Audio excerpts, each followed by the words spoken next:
It's Monday, February 1st, 2021. And obviously, there's been a lot of talk recently about GameStop and the markets. And something that's come up since then has been silver and the silver squeeze. And I'd like to provide some insight and perspective on this. And in doing so, sort of look at the big picture and take a step back. About 10 years ago, Bitcoin gave us the same opportunity when it came onto the scene to talk about money, the history of money, where we may be going. And it really started the conversation about money.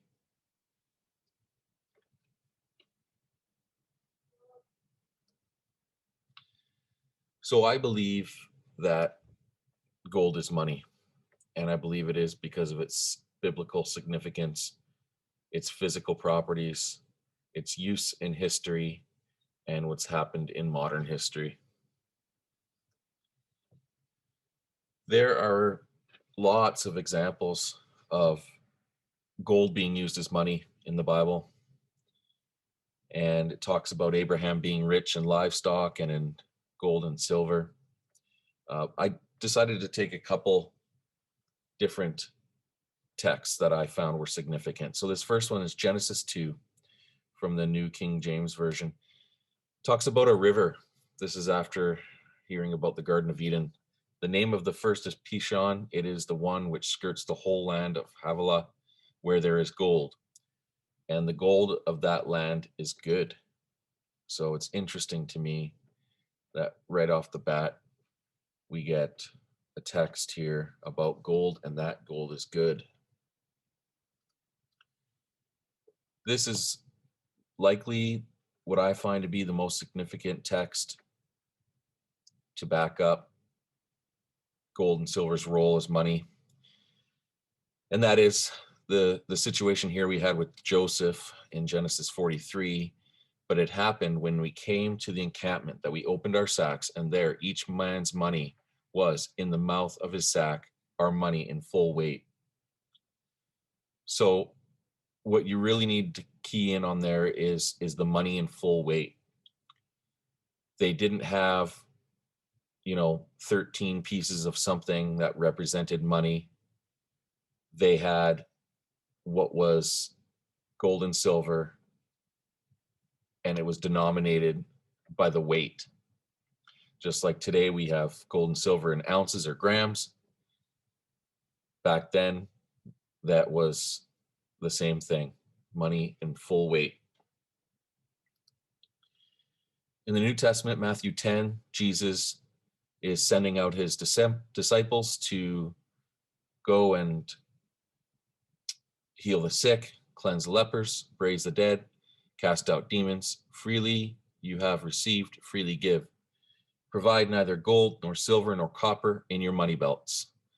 So this is Jesus telling his disciples to go out and work and to not take any money with them, and specifically a money belt that would hold gold, silver, or copper.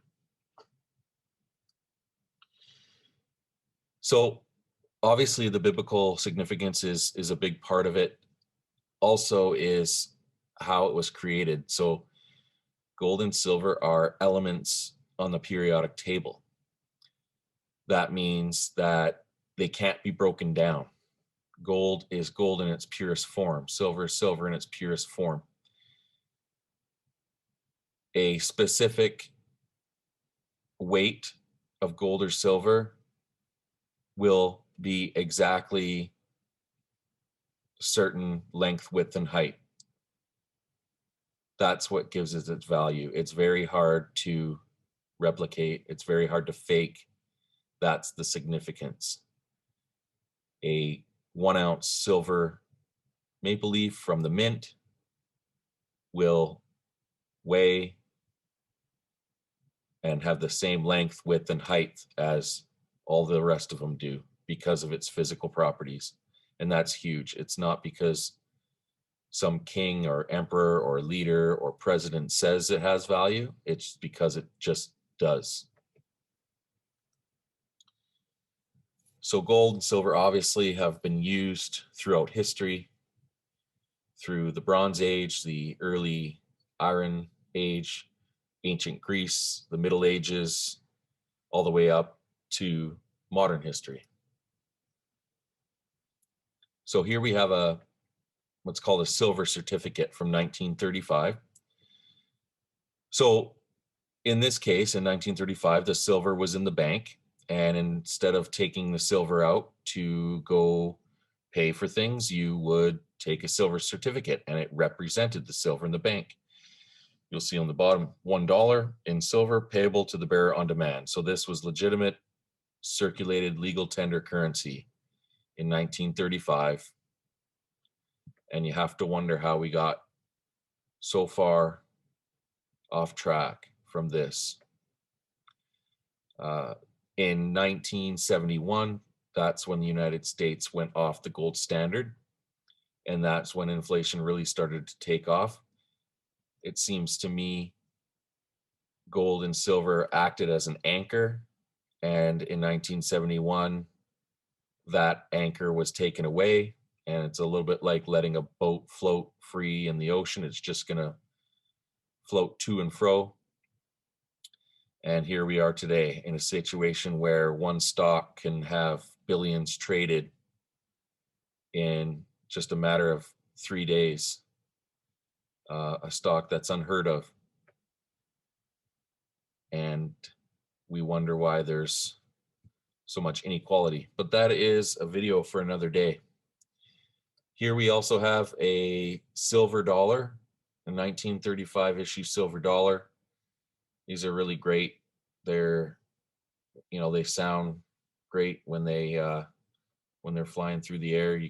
It's not your typical nickel copper alloy. And yeah, if you have any questions, please feel free to reach out. I hope this was helpful, and I look forward to your feedback. Cheers.